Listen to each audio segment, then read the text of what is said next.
வேதத்திலே 3 விதமான அன்பு. ஒன்று, அவர் தானாக முன் வந்து செய்த அன்பு. மற்ற 2 அன்பும் நாம் நடந்து கொள்வதினால் அவர் காண்பிக்க போகிற அன்பு. அல்லேலூயா. அப்போ 2வது அன்பு என்ன அப்படின்னா, அவர் என்னை ஆசீர்வதிப்பது. இந்த பூமியிலே எனக்கு அவர் பாதுகாப்பும் பராமரிப்பும் நோய் நொடி இல்லாமல் என்னை ஆசீர்வதித்து என்னை பெருக செய்வது ஒரு அன்பு. 3வது அன்பு, அவருடைய வலது பார்சத்தில் என்னை வைத்திருக்கும்படி நியாய தீர்ப்பிலே அவர் என்னை ஏற்றுக்கொள்வது 3வது அன்பு. அல்லேலூயா.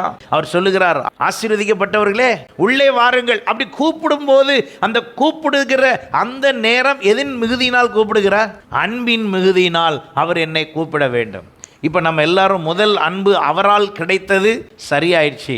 இப்போ உங்களுடைய ஆசீர்வதிக்கும் அன்பை அவர் உங்களுக்கும் எனக்கும் தர வேண்டும் என்றால் அது எதின் அடிப்படையில் தான் வருகிறது என்றால், நான் அவரிடத்தில் காண்பிக்கும் அன்பை வைத்து வருகிறது. அல்லேலூயா.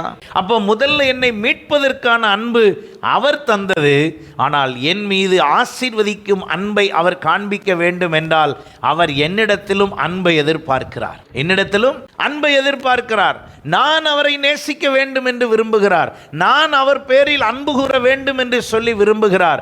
அவருக்காக செய்கிற எல்லாவற்றையும் நான் கட்டாயத்தின் பேரில் அல்ல, அவர் மீது வைத்திருக்கிற அன்பினால் செய்ய வேண்டும் என்று விரும்புகிறார்.